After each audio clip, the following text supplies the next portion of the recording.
Hi students, I am Prakash, Academic Advisor, Masterminds. IPCC CA inter స్టూడెంట్స్కి మేము guest questions release చేయడం జరిగిందండి. So ఇవాల్టి ఈ వీడియో ఫైల్ యొక్క ముఖ్య ఉద్దేశం ఏంటంటే ఆ గెస్ట్ క్వశ్చన్స్ని ఎలా యూజ్ చేసుకోవాలి, మేము ఇచ్చినటువంటి డాక్యుమెంట్ని ఏ విధంగా మీరు బెస్ట్ పాసిబుల్ వేలో యూజ్ చేసుకోవాలి అని చెప్పడమే ఈ వీడియో యొక్క ముఖ్య ఉద్దేశం అండి. ముందుగా అకౌంట్స్ కనుక తీసుకుంటే మీకు ఒక టేబుల్ లాగా ఇచ్చాం చూడండి ఇన్ఫర్మేషన్. సో ఈ టేబుల్లో ఆల్టర్నేటివ్ వన్ ఏంటంటే మీ దగ్గర మాస్టర్ మైండ్స్ మెటీరియల్స్ కనుక లేకపోతే అప్పుడు డైరెక్ట్గా CA institute source like study material July 2019 page number 5.23 problem number 1 అలా స్టడీ మెటీరియల్ సోర్సెస్ నుంచే ఇచ్చామండి. క్యూపీ అంటే క్వశ్చన్ పేపర్. సో ఇలా కేవలం స్టడీ మెటీరియల్ సిఏ ఇన్స్టిట్యూట్కి సంబంధించిన సోర్సెస్ నుంచే మీరు ప్రిపరేషన్ కంప్లీట్ చేసేసుకోవచ్చు అండి. లేదు sir, I'm one of the old student of Master Minds materials are available with me అని అనుకుంటే కనుక అలాంటి సిచ్యువేషన్లో ఇక్కడ మీకు ఏమి ఇచ్చామంటే 43rd ఎడిషన్ మెటీరియల్ అయితే కనుక ఏ ప్రాబ్లమ్స్ ప్రిపేర్ అవ్వాలి, 42nd ఎడిషన్ అయితే కనుక ఏ ప్రాబ్లమ్స్ ప్రిపేర్ అవ్వాలి, 42.5 సెకండ్ ఎడిషన్ అయితే కనుక ఏ ప్రాబ్లమ్స్ ప్రిపేర్ అవ్వాలి అని సపరేట్గా మీకు లిస్ట్ ప్రిపేర్ చేసి ఇవ్వడం జరిగింది. మీ చేతిలో ఉన్నటువంటి మాస్టర్ మైండ్స్ ఎడిషన్ ఆఫ్ మెటీరియల్ని బేస్ చేసుకొని మీరు ఏ ప్రాబ్లమ్స్ రిఫర్ చేయాలని డిసైడ్ చేసుకోండి. సార్ అంటే ఆల్టర్నేటివ్ 1లో చెప్పిన ప్రాబ్లమ్స్, ఆల్టర్నేటివ్ 2లో చెప్పిన ప్రాబ్లమ్స్ రెండు చేయాలా? లేదండి, ఏదో ఒకటే. ఆల్టర్నేటివ్ 1 కానీ 2 కానీ ఏదో ఒకటి. మీ దగ్గర మాస్టర్ మైండ్స్ మెటీరియల్ ఉంటే ఒక సెట్ ఆఫ్ ప్రాబ్లమ్స్, మీ దగ్గర మాస్టర్ మైండ్స్ మెటీరియల్ లేకపోతే ఒక సెట్ ఆఫ్ ప్రాబ్లమ్స్, అంతేగాని రెండు మీరు చేయాల్సినటువంటి అవసరం లేదు. సో ప్రాబ్లమాటిక్ సబ్జెక్ట్స్ అన్నీ ఇలానే ఇచ్చుంటామండి. థియరీ సబ్జెక్ట్స్కి అసలు ఆ ఇబ్బంది లేదు, డైరెక్ట్గా మీకు క్వశ్చన్ ఇచ్చేసి ఉంటాం. అండ్ రిమెంబర్, మేము ఇక్కడ ప్రాబ్లమ్స్ లిస్ట్ ఇచ్చాం కదా అని యాజ్ ఇట్ ఈస్గా అవే వస్తాయని మా ఉద్దేశం కాదండి. సుమారుగా ఆ మోడల్ మీద కవర్ చేస్తూ పబ్లిక్ ఎగ్జామ్లో రావచ్చని మా అంచనా. ఇక లా గురించి మాట్లాడితే కనుక, కంపెనీ లా గురించి లా సబ్జెక్ట్ గురించి మాట్లాడితే కనుక డైరెక్ట్గా థియరీ క్వశ్చనే ఇచ్చేస్తామండి. ఇక మళ్ళీ మీరు ఎక్కడ ఏ మెటీరియల్స్ రిఫర్ చేయాల్సిన అవసరం లేదు. డైరెక్ట్గా థియరీ క్వశ్చన్స్, ప్రాక్టికల్ క్వశ్చన్సే ఇచ్చేయడం జరిగింది. కాకపోతే ఒకటేనండి, మేము డైరెక్ట్ క్వశ్చన్స్ ఇచ్చాం, కానీ పబ్లిక్ ఎగ్జామ్లో ఎక్కడ కూడా డైరెక్ట్ క్వశ్చన్స్ రావట్లేదు, అన్నీ కూడా ఇండైరెక్ట్గానే అడుగుతున్నాడు, ట్విస్ట్ చేసి అడుగుతున్నాడు. అది కొంచెం దృష్టిలో పెట్టుకోండి. మేము ఇక్కడ ఏ క్వశ్చన్ అయితే ఇచ్చామో ఆ కాన్సెప్ట్ మీద పబ్లిక్ ఎగ్జామ్లో క్వశ్చన్ రావచ్చని మాత్రమే మా అంచనా, కానీ యాజ్ ఇట్ ఈస్గా వచ్చిందని మేము చెప్పట్లేదండి. ఇక వన్స్ లా అయిపోయిన తర్వాత ట్యాక్స్ అండి.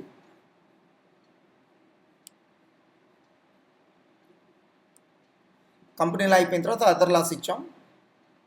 కాస్ట్ అండ్ మేనేజ్మెంట్ అకౌంటింగ్ అండి. సో ప్రాబ్లమ్స్ ఇచ్చాం, థియరీ ఇచ్చాం. ప్రాబ్లమ్స్ కంప్లీట్ అయిన తర్వాత థియరీ ఇవ్వడం జరిగింది. ఇక చివరిగా మీకు ఇన్కమ్ ట్యాక్స్, జిఎస్టీ అండి. ఇది ఇన్కమ్ ట్యాక్స్ అండి. ఇన్కమ్ ట్యాక్స్లో థియరీ క్వశ్చన్స్ ఇచ్చాము, ప్రాబ్లమ్స్ కూడా ఇచ్చామండి.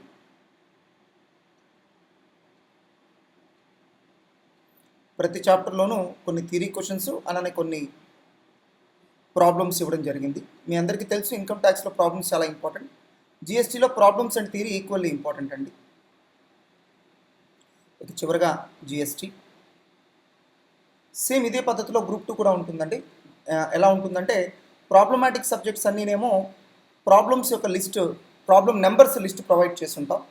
థియరీ సబ్జెక్ట్స్ అన్నీ కూడా డైరెక్ట్గా క్వశ్చన్ ప్రొవైడ్ చేసి ఉంటాం. ఇప్పుడు మొదట్లో ఇచ్చినటువంటి మ్యాటర్ ఏంటో చూద్దామండి. ద ఆబ్జెక్టివ్ అంటే అసలు పర్పస్ ఏంటి మాకు, to see highest pass percentage అండి.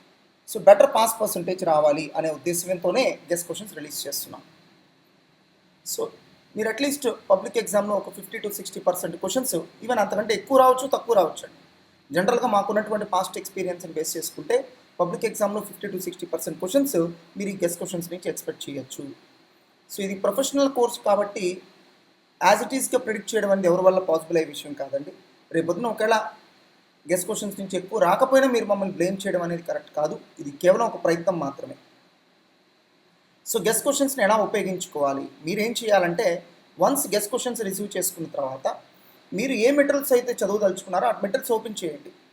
దాంట్లో ప్రాబ్లం నెంబర్ పక్కన గెస్ట్ క్వశ్చన్ అని మెన్షన్ చేసుకోండి. సో థియరీ క్వశ్చన్ పక్కన గెస్ క్వశ్చన్ అని మెన్షన్ చేసుకోండి.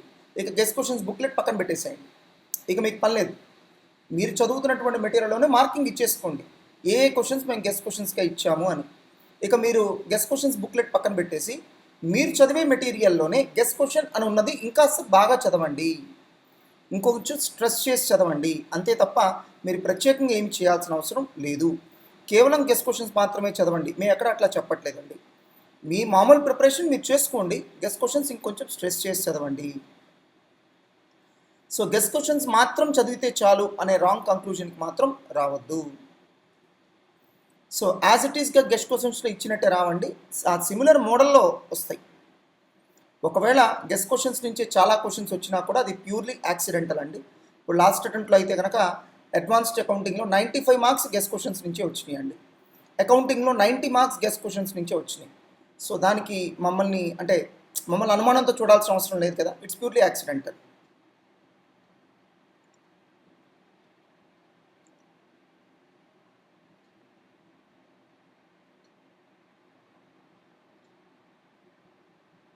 So at any cost guess questions ఎంత ఇంపార్టెంటో రీసెంట్ ఎగ్జామ్స్ యొక్క ఆర్టీపీస్ ఎంటీపీస్ కూడా అంతే ఇంపార్టెంట్ అండి, వాటిని నెగ్లెక్ట్ చేయొద్దు. ఆర్టీపీస్ ఎంటీపీస్ అనేవి చాలా ఇంపార్టెంట్, వాటిని నెగ్లెక్ట్ చేయొద్దు. సో ఆర్టీపీస్ ఎంటీపీస్ రిఫర్ చేసేటప్పుడు న్యూ సిలబస్ వాళ్ళు ఓల్డ్ సిలబస్ ఆర్టీపీస్ ఎంటీపీస్ కూడా రిఫర్ చేయాలి, ఓల్డ్ సిలబస్ వాళ్ళు న్యూ సిలబస్కి సంబంధించిన ఆర్టీపీస్ ఎంటీపీస్ కూడా రిఫర్ చేయాలి, అది మర్చిపోవద్దు. అండ్ అన్ని సబ్జెక్ట్స్లోనూ ఏవైతే లేటెస్ట్ అమెండ్మెంట్స్ ఉన్నాయో అవి ఎప్పుడు ఇంపార్టెంట్ అండి. అన్ని థియరీ సబ్జెక్ట్స్లోనూ మీకు సప్లిమెంటరీ మెటీరియల్స్ ప్రొవైడ్ చేయడం జరిగింది, అవన్నీ చాలా important. Supplementary materials and amendments are always very important అండి.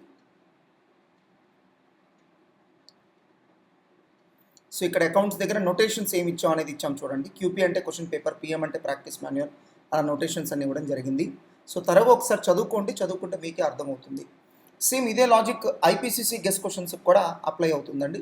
So this is how you need to use the facility of guess questions at IPCC and CA inter levels.